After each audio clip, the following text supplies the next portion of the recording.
Next up, you're going to want to make sure that you install the Java Development Kit, which contains the tools that you need to compile your Java programs and to run your Java programs as well. All of the examples that I'll present to you throughout these videos are implemented or were implemented using the Java Development Kit, and that contains two essential tools: the Java C command for compiling Java source code programs so that you can execute them, and the Java command for running those compiled programs.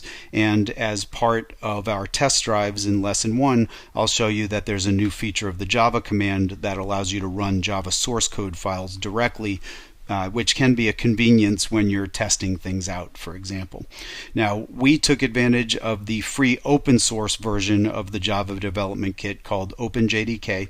That's managed by the Eclipse organization on a website called adoptium.net, and if you go over to that website, you can go and download the latest version.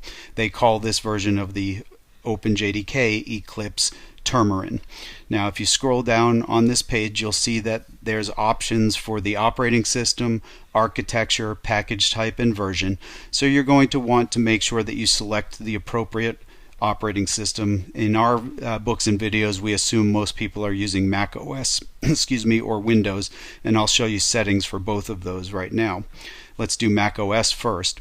Once you select Mac OS, you can choose your hardware architecture, which for Mac users is typically on the most recent Macs going to be the first option, AARCH64. That's for your M processor Macs. But if you have an older Intel-based Mac, you'll want the X64 version. So you'll select whatever version is appropriate for the particular hardware you're working with. For the package type, you're going to want to download the JDK, so you'll select that. And then for the version, at the time of this recording, Java 24 is just about to be released. Right now, Java 23 is the current version. We wrote the manuscripts for our latest Java products at the level of Java 23, and so you can select Java 23 or higher for use with our products. So once you make that selection, it'll filter down to the options that you have available for you.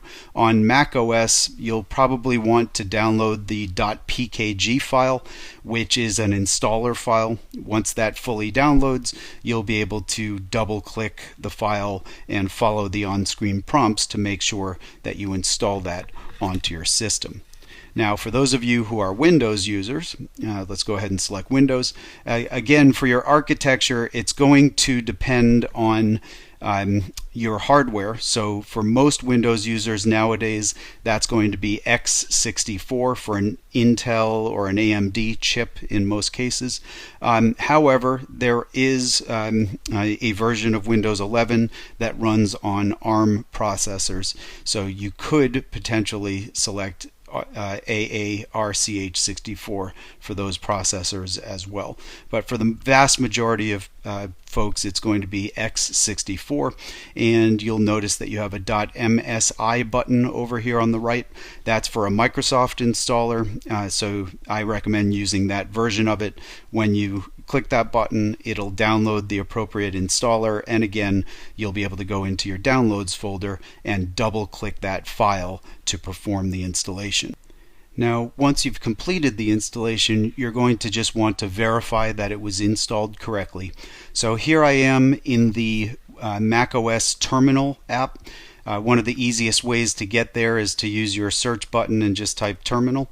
And as you start typing, it'll find it right away. You can just click that to open a terminal window. And the typical way that you verify that it's been installed correctly is you type the Java command followed by -- version.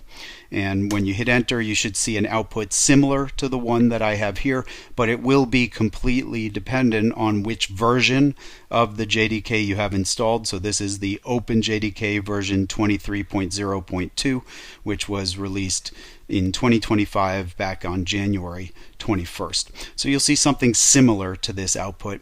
And just to show you the corresponding thing on Windows as well, here I'm in a Windows PowerShell command line window. If you go into your search and type terminal, you can get to the terminal app, and actually I'll just go click that just to show you that it brings up a Windows PowerShell for that as well.